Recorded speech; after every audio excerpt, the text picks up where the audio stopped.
Gostaria de pedir para os crismandos ficarem de pé agora.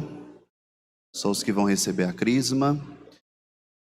Senhor Bispo Dom Adair, que estão os nossos irmãos e irmãs que, com a ajuda da comunidade, dos catequistas, neste tempo se prepararam e hoje estão aqui para receber o sacramento da confirmação.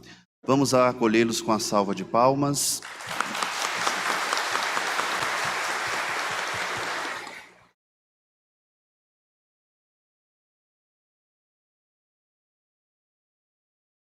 Amado Padre Osias, queridos catequistas e crismandos, é sempre uma alegria para toda a igreja, para a diocese, esse tempo em que nós vamos às paróquias para conferir o sacramento da iniciação cristã, ou crisma, a tantos jovens e adultos. É um tempo bonito, um tempo favorável para que os que recebem esta unção apostólica possam fazer uma decisão mais profunda por nosso Senhor. O sacramento da crisma é um sacramento do Espírito Santo. O que move a igreja é o Espírito Santo. E assim nós podemos dizer que hoje, nesse tempo, nós vivemos o tempo do Espírito. O Antigo Testamento foi o tempo do Pai.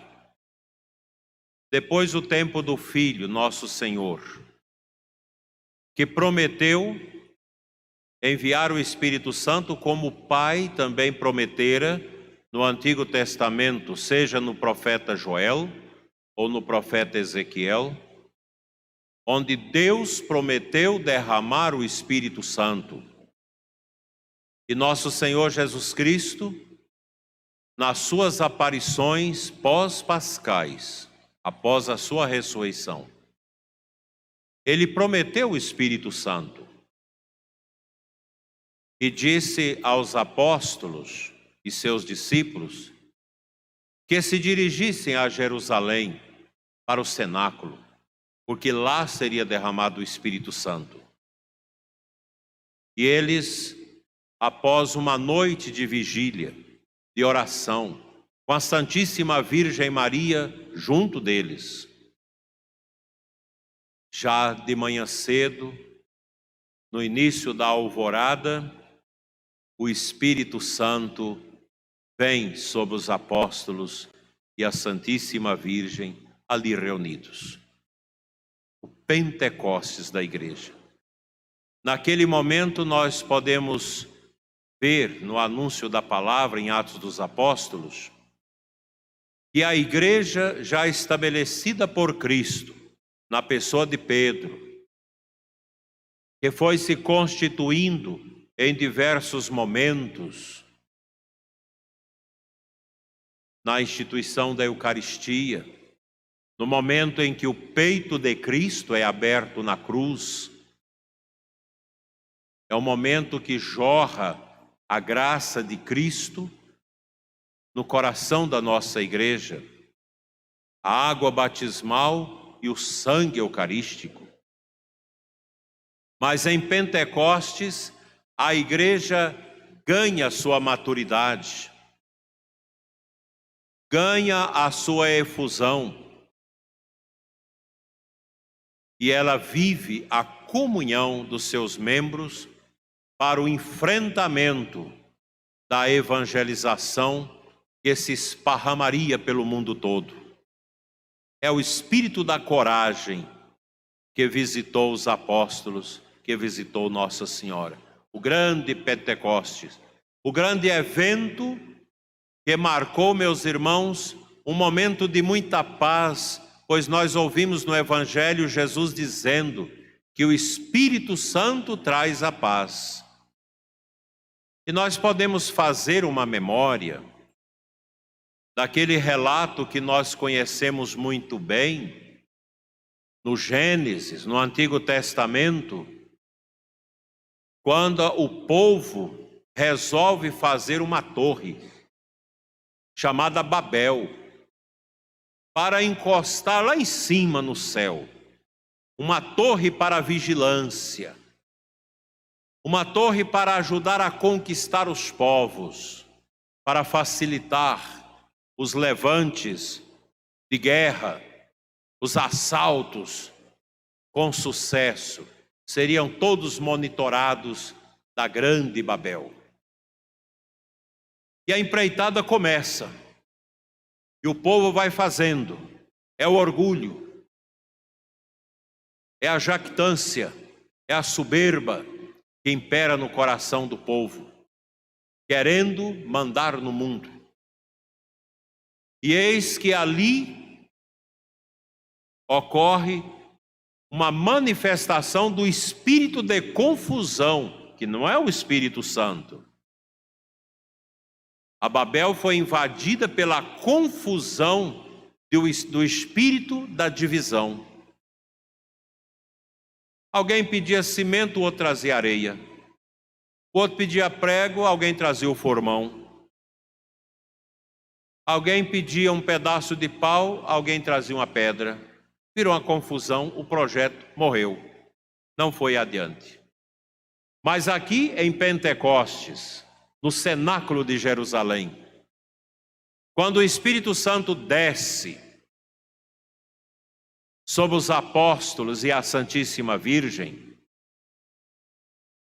cria, meus irmãos, o contrário da Babel, a comunhão, o entendimento, pois um dos carismas do Espírito Santo é o entendimento. E ali havia partos medos, gregos, elamitas, gente da Capadócia, da Síria, de tantos lugares com línguas estranhas e diferentes. Estavam todos ali, após aquela manifestação, aquele barulho, aquela força que o Espírito Santo derrama ali. Ajunta-se a cidade em torno do cenáculo para escutar a pregação do apóstolo Pedro. E o milagre acontece. É a nova Babel, no Espírito de Deus. Todas as línguas estranhas entendem a mensagem de Deus numa única língua. É um milagre. No Pentecostes, teve o milagre das línguas, pois ali manifesta o Espírito Santo. O Espírito Santo dá aos corações o entendimento através do amor. Uma amiga minha, certa vez, encontrou um namorado árabe cristão, lá da Líbia. Ela falava português, ele o árabe. Línguas diferentes profundamente. E eles se casaram, têm filhos, é uma família muito bonita. E certa vez eu perguntei para ela, como que vocês se entendiam? Ela dizia, é o Espírito Santo, porque ele tem muita fé e eu também. Então a gente, só de olhar, a gente já ia se entendendo. Agora ela já aprendeu a língua dele, já aprendeu também o português. As crianças já crescem sabendo as duas línguas. Mas é isso, o Espírito de Deus age. O Espírito dá o entendimento. Uma mãe caprichosa, uma mãe santa, ela olha no filho ou na filha e já sabe se tem alguma coisa errada. É impressionante. Ah, mas minha mãe é visionária. Não. É o Espírito de Deus que age nela para que ela, com o olhar de mãe, viva o dom do entendimento. Assim, o Espírito Santo, ele não divide. Preste atenção. No Espírito Santo de Deus não existe, não há nenhum limite. O Espírito Santo é perfeito. A Trindade Santa é perfeita. O Pai, o Filho e o Espírito Santo, um só Deus em três pessoas, perfeitíssimo, Criador do céu e da terra, das coisas visíveis e invisíveis. No Espírito Santo, nós não achamos nenhuma deficiência. Mas o nosso espírito humano é deficiente, porque ele já nasceu pagão. Nós já nascemos no pecado.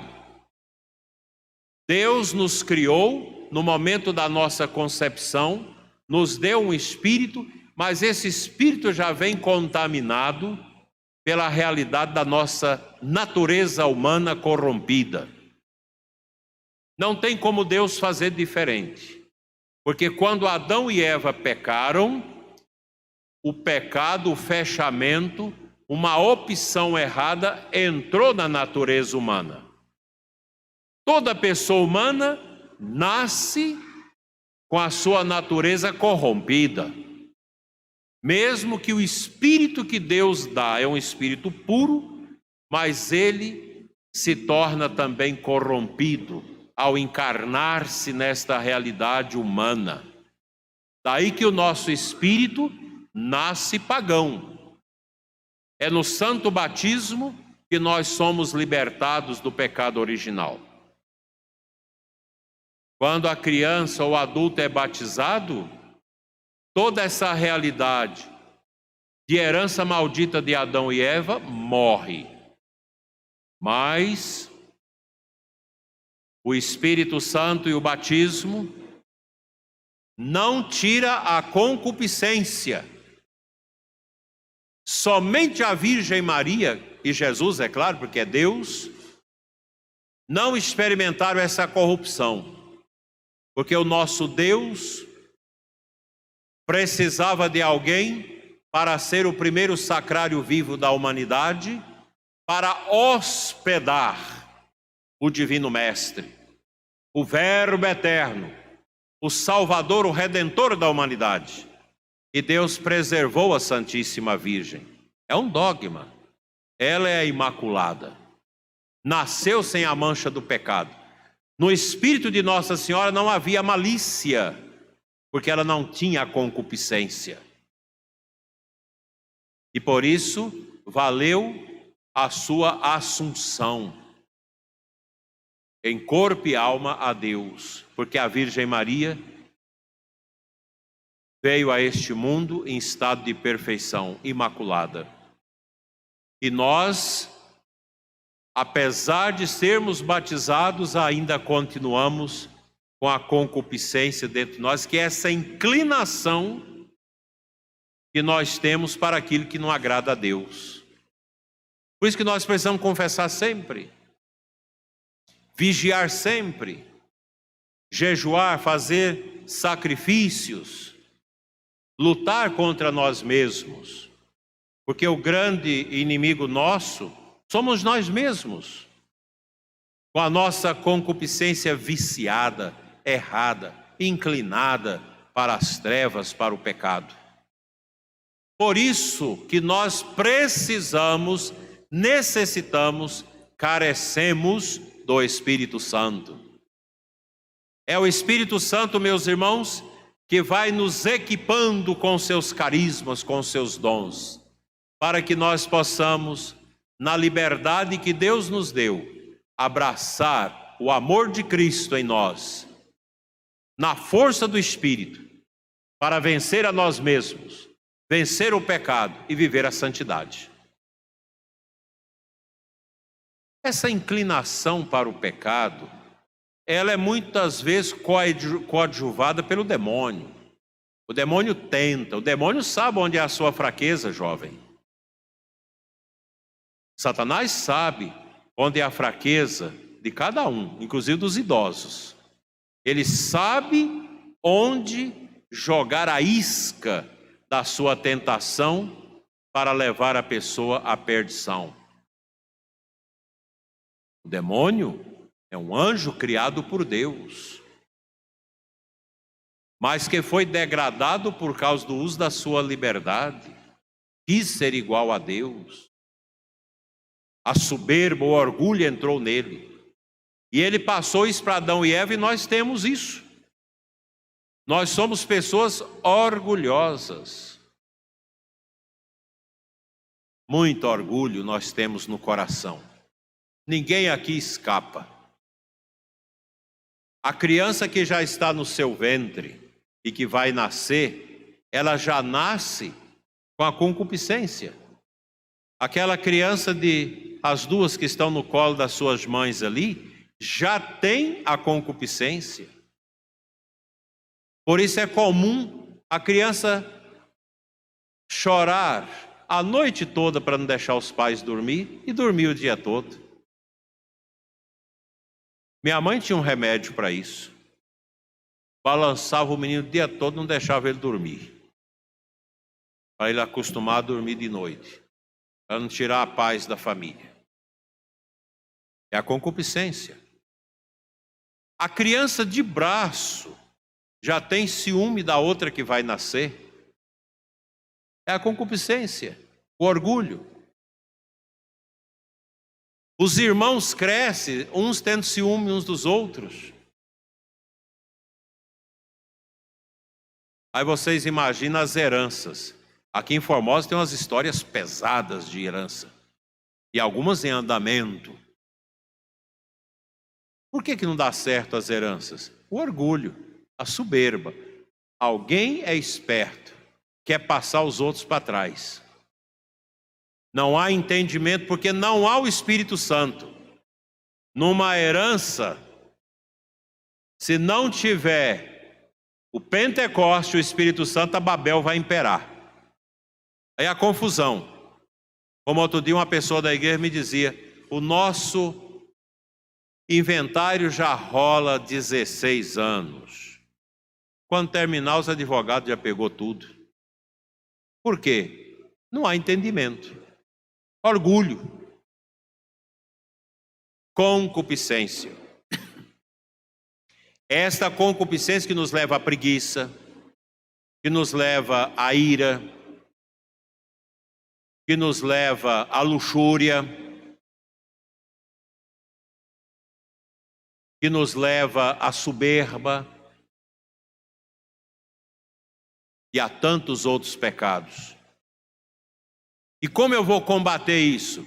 Abrindo-me ao Espírito Santo e dizendo, Espírito Santo vem, faz morada em mim. São Paulo diz, você já é o templo do Espírito Santo. O Espírito de Deus habita em você. Mas eu posso espantar o Espírito Santo de dentro de mim com o pecado. Eu fico pensando, muitos de vocês que hoje vão receber a crisma, talvez nunca mais vai pisar na igreja. Talvez nunca mais. Deus queira que não.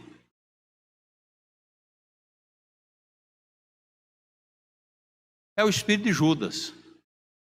Nós traímos Deus. Nós traímos a igreja. Quem trai a Deus, quem trai a igreja não tem paz.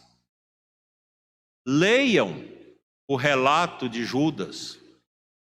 A angústia daquele homem, porque deixou a avareza da carne entrar no seu espírito. Deixou o orgulho, a prepotência entrar dentro da sua vida. Vendeu Jesus por 30 moedas de prata. Quem estava por trás? O tinhoso, o sujo, o escabroso demônio, que falava dentro de Judas porque já sabia que ele era fraco. Já sabia que ele não vigiava. O demônio já conhecia Judas, sabia que ele não adorava. Ele estava no meio dos apóstolos como um outro. E o diabo botava na cabeça dele, esse homem está falando bobagens. Entrega esse homem para os judeus. Vende esse homem, pega uma grana para você. Que bobagem é essa sua, ficar andando atrás desses homens que seguem esse homem. Ele vai morrer na cruz. Ele vai ser um derrotado. Sai fora disso. E Judas escutou. Como muita gente escuta, como muitos de vocês escutam. para ir para o namoro errado, para o pecado. O mal fala dentro da gente. Ah, que bobagem. Para que você ir à missa todo dia, todo domingo? Para que você ficar lendo Bíblia? Vá assistir um filme, escutar uma música. A pessoa está saindo da pornografia, está lutando, confessou, está saindo daquilo que só dava angústia e tristeza, mágoa e vazio. E o diabo vem e fala, está vendo? Para que isso? O sexo é para a gente usar. A pornografia é boa. Vai lá, usa. Vai uma vezinha. E a pessoa cai de novo. E aí inverna naquilo. Também na bebida e nas drogas. Judas escutou a voz do estranho. E ele começou a pensar, mas eu com 30 moedas de prata, eu vou comprar um sítio, vou fazer uma casa, vou ficar de boa ali, comendo, descansando. O pecado sempre acontece no escuro. Judas sai. Ele estava sem forças. Ele comungou. Na primeira Eucaristia que o mundo celebrou. Ele meio assim escuro, esquisito. A gente sabe quando a pessoa está esquisita. Quando alguém está com mentiras. Quando há mistérios ocultos e estranhos. A pessoa fica inquieta. Por isso que a polícia pega facilmente os bandidos. A polícia observa, fala, ele está inquieto. Ele está esquisito. Documentos, mão na parede. Puxa a ficha e descobre que é um bandido que estava preparando para roubar. O mal parece que faz o olho da pessoa vidrar. A pessoa fica estranha. E Judas estava estranho. Jesus falou, pôs o pão, o corpo e o sangue na boca dele. Falou, vai e faz o que você tem que fazer. Porque ali não foi Jesus que entrou. Foi o demônio que entrou nele. A Bíblia diz. E ele sai no escuro. Caçando, procurando os sacerdotes, os maiorais do povo, para entregar Jesus. E negocia. E pega as 30 moedas. E o diabo fala, pega logo. Pega antes que eles arrependem. Faz o negócio. Tá, pega as moedas, o saco de moedas de prata. Sai. Quando ele sai dali, parece que uma coisa mexe. Será que eu fiz certo? Já é o diabo dizendo, tá vendo? Você é tão fraco. Agora não tem jeito de voltar atrás. Judas pensa, mas eu volto ou não volto atrás? Não, mas eu estou com 30 moedas. Mas quando ele vê Jesus preso, apanhando, com aqueles chicotes de flagelo arrancando a sua pele, ele remorcia, o diabo fala, tá vendo o que você fez com ele? Você me obedeceu. Tá vendo que você é um homem fraco? E Judas entra em parafuso, entra em angústia. Vendo Cristo que morre. Corre atrás do sacerdote. Eu não quero mais isso. Tira ele da condenação. Os sacerdotes riem na cara dele. Que é um sorriso do diabo, e ele joga o dinheiro no chão, e o diabo fala para ele, você não tem cura, você acabou, ele não te ama mais, acabou, você é meu, você anda agora nos meus caprichos, eu agora é que te domino. E Judas, agoniado, como toda pessoa atormentada pela opressão do inimigo, ele olha para frente, eu vou para cá, onde eu vou?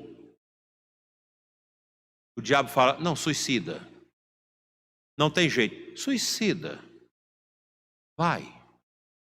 E Judas sai correndo para procurar um lugar para suicidar. Aí ele vê aqueles paus retorcidos, aqueles nó nos pau, é como se fosse olhos, olhando para ele e falando: miserável, você mandou matar o homem.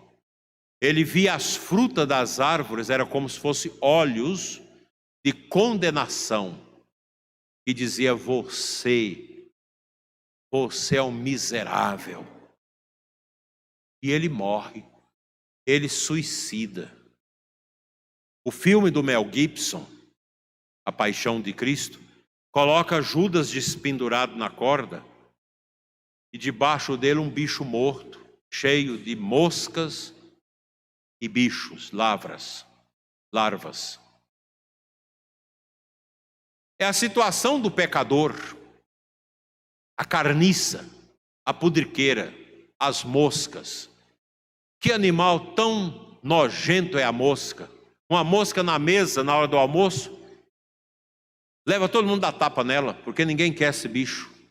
Judas suicida em cima de um enxame de moscas. E a mosca é o símbolo de Belzebu, o príncipe dos demônios, o diabo fedorento. Assim, meus irmãos, é a triste sina de quem obedece os ditames do diabo. Como evitar isso? Abrindo-se ao Espírito Santo. Quem tem o Espírito Santo tem o entendimento, tem a sabedoria, tem a fé, tem o discernimento, tem o temor de Deus. O Espírito Santo só coloca no nosso coração coisas bonitas e boas. O Espírito Santo realiza em nós a justiça, para que nós possamos discernir o que é meu, o que é do outro, o que é de Deus. Jovens, se vocês buscarem o Espírito Santo, vocês nunca vão se perder. Para isso, é preciso orar, visitar o Santíssimo, ir à missa aos domingos, pelo menos. É preciso ler a Bíblia. É preciso orar na hora que você senta na sua cama para dormir e na hora que você senta para levantar. Pedir o Espírito Santo para te iluminar, para te fortalecer. O jovem que tem o Espírito Santo não se deixa dominar pelo mal. O mal está onde? Está aí, está dentro de nós. A concupiscência está aí. Nos vícios, nas drogas, no ateísmo da universidade, onde aquele professor ateu mete tanta coisa na sua cabeça e você acredita. Está aí o mundo. Se a gente não for firme, a gente cai na Babel, na confusão. Mas tendo o Espírito Santo, nós teremos o sucesso garantido. E o maior prêmio que o Espírito Santo quer nos conduzir a Ele é a vida eterna, a salvação eterna. Estar com Deus para sempre. Filhos que têm o Espírito Santo amam seus pais, ajuda em casa, tem amor à vida, foge da consciência distorcida e machucada pelo aborto. Jovem que tem o Espírito Santo é diferente. Não melhor do que os outros, mas diferente. Porque o jovem que tem Deus no coração é diferente. Porque ele resplandece a luz da bondade. Veja o rosto de quem está atolado nos vícios, nas drogas. É tristeza pura. Veja o rosto da menina que foge de casa com um homem. Do rapaz que não tem responsabilidade, que foge com a namorada. Que passa a viver o pecado. Só tristeza. Mas quem está na igreja, quem está na honestidade, quem está na obediência e na oração, tem o verdadeiro gozo da vida. que a espiritualidade é o amor de Deus. Que o Espírito Santo, representado por esse fogo do Círio Pascal, acenda no coração de vocês o doce amor que Nossa Senhora viveu e testemunhou durante toda a sua vida. Assim seja. Amém.